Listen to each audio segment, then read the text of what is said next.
어제 저녁 서울의 명일동 거기에 한 도로 사거리 근처거든요. 대형 싱크홀이 발생을 했어요. 거의 뭐 차로 한 4개 차로 정도 걸칠 정도의 규모였는데 관련된 영상부터 확인해 보겠습니다.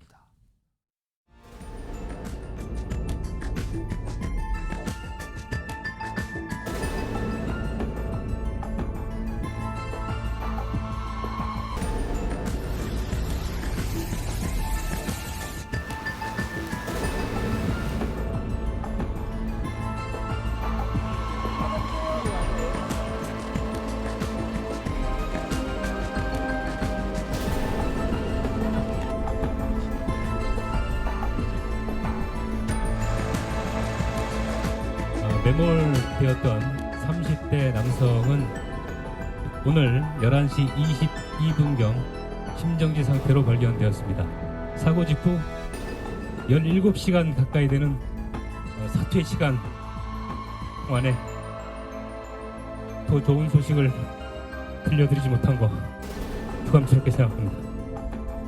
고인의 명복을 빕니다. 저 싱크홀 사고 때문에 오토바이 운전자 한 분이 매몰됐는데 결국에는 심정지 상태로 발견이 됐습니다. 굉장히 안타까운 일입니다. 일단 이 싱크홀 규모가 큽니다. 이것도 대형입니다. 지금 정리 좀 해보죠. 여기 보시면 일단 사진에 직경 깊이 나와 있죠. 직경이 20m예요. 20m. 깊이는 30m 지금 이상으로 파악되고 있죠. 왕복 6차선 도로 중 4개 차선에 걸쳐 있어서 무너졌습니다. 지금 오토바이 운전자 한 분은 매몰 상태인데 17시 만에 심정지 상태로 발견됐고요. 그리고 자동차 운전자 한 명 화면에서 보셨죠? 이 승합차가 튕겨 나가듯 하는데 다행히 빠지는 않았습니다만 전 부상을 좀 입으셨거든요. 이영주 교수님. 이렇게 규모가 큰 싱크홀이 과거에 우리나라에 있었습니까? 제가 아는 범위 내에서는 아마 여태껏 발생했던 싱크홀 중에 가장 규모가 큰 상황이 아니었을까 저렇게 싶습니다. 도로 몇 개가 순식간에 빠지는 거예요. 지금 다시 한번 보면요. 저 얼마나 놀랐겠습니까? 많은 분들이.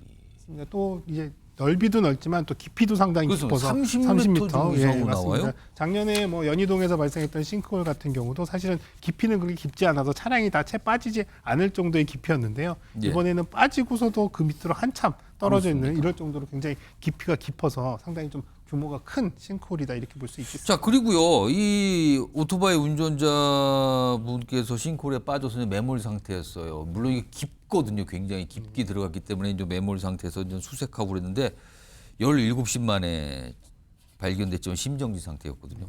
이렇게 싱크홀에 빠져서 많은 분들이 아니 싱크홀에 빠졌으면 그 위치 그대로 아니냐. 거기에 떨어졌는데 왜 이렇게 구조하고 발견하는데 오래 걸렸을까? 약간 의문 표시도 있거든요. 이거 어떻게 봐야 되는 겁니까? 예, 맞습니다. 그 당시에 이제 싱크홀이 이제 집안 치마가 발생하면서 오토바이 그 안쪽으로 이제 추락을 하게 되는데요. 그 이후에 이제 싱크홀로 인해서 집안 치마로 인해서 그 인근에 지나가던 이 상하수도 배관이 이제 파열이 되는 상황이 발생하거든요. 파열이 된 동시에 그 물들이 이제 이 안쪽으로 계속 쏟아 부으면서 토사랑 섞여서 거의 이제 슬러지 같이 한마디로 뻘처럼 이렇게 된 상황들. 그래서 물이 지금 대략 추정된 건 한 6,800리터 정도 이 안쪽으로 6,800톤 정도가 물이 이제 그 물이 안쪽으로 차버린 거예요? 예, 맞습니다. 그러니까 아마도 진흙탕처럼 이렇게 된 상황인데요. 지금 보입니다. 지금 잠깐 화면에 나갔거든요. 저기 보니 저렇게 물이 쏟아지고 있어요.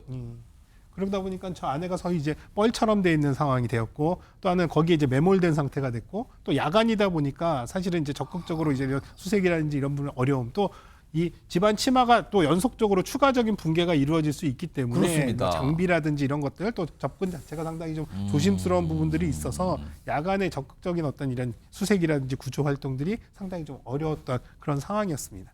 양진희 변호사, 이런 싱크홀 지금 뭐 서울 도심에서도 좀 몇 차례 벌써 발생하고 있어요. 이게 이번 처음이 아니거든요.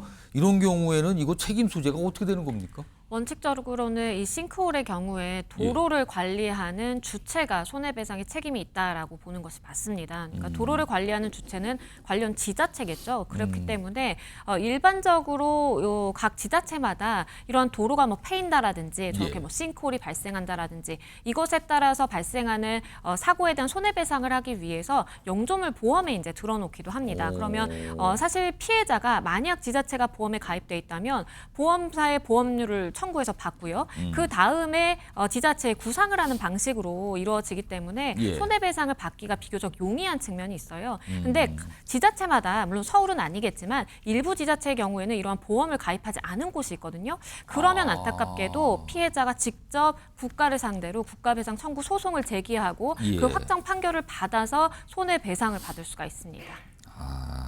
이게 지금 여러 차례 자꾸만 싱크홀이 반복되니까 도로에 운전하시는 분들이 굉장히 불안합니다, 지금요. 아니, 저거는 누구나 닥칠 수 있는 일이거든요. 길 가다가 한마디로 말씀하면 날벼락인 거예요, 저거는요, 지금. 뭐라고 설명을 하겠습니까? 자, 그런데요. 항상 이런 일이 있으면 설명이 나와요. 이거 조금 이전에 벌써 조짐이 좀 있었던 것 같거든요. 이른바 전조 현상이 있었던 것 같거든요. 이런 말 요번에도 또 나오고 있거든요. 들어보겠습니다.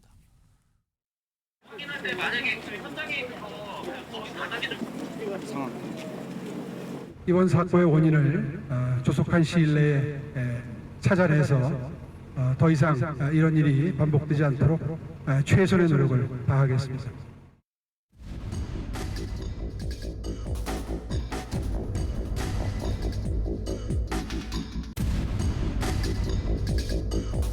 주유소 바닥에 계속 큰 크랙이 가고 치마가 발생해서 저희는 우연물이기 때문에 탱크에 영향을 갈까봐 조치를 취하기 위해서 저희가 서울시에 민원을 넣었던 거죠. 자, 일단은 조금 기다려봐야 되죠. 정확한 원인에 대한 파악이 지금 진행 중일 거예요. 그렇지만 전조 현상, 전조를 이런 현상이 나타났다 이런 주장도 좀 나오고 있는 그 상황입니다. 이용주 교수님, 이렇게 대형 싱크홀이 발생하는 주 원인은 뭐라고 봐야 되는 겁니까? 네, 싱크홀의 원인들은 여러 가지가 있는데요. 이번 사고 같은 경우도 아직은 이제 확인이 필요합니다만 그렇습니다. 지하에 이제 대규모 공사가 있는 경우에 이런 공사로 인해서 집안이 영향을 받아서 집안에 공극이 생기면서 싱크홀이 발생하는 경우들도 있고요. 지하에 매설된 우수관 혹은 또 하수관 이런 것들이 사실은 이제 틈새로 물이 새 나오면서 토양들이 유실되면서 공극이 형성이 되고 물이 새면 아무래도 흙을 이제 쓸려서 내려가게 쓸려 되죠. 내려가겠죠. 그러면 그 안에가 쓸리겠네요. 이제 공간이 생기면서 위에서 이제 충격이 반복적으로 이루어지면 근데 싱크홀이 그 발생합니다. 규모가 너무 큽니다, 지금요. 네, 맞습니다. 그래서 저희 같은 경우도 지금 실제로 대규모 유실이 발생한 상황에서 침하가 된 것이 아닐까 이렇게 보긴 합니다만 정확한 원인들은 조금 더 들여다볼 필요는 있겠습니다. 자, 이거 이 도로에서 발생한 싱크홀 이거는 너무나 공포스러운 거예요. 이거는요. 지자체에서 진짜 원인 발견해서 이런 거 없도록 다시는 발생하지 않도록 좀 당부 좀 드리겠습니다.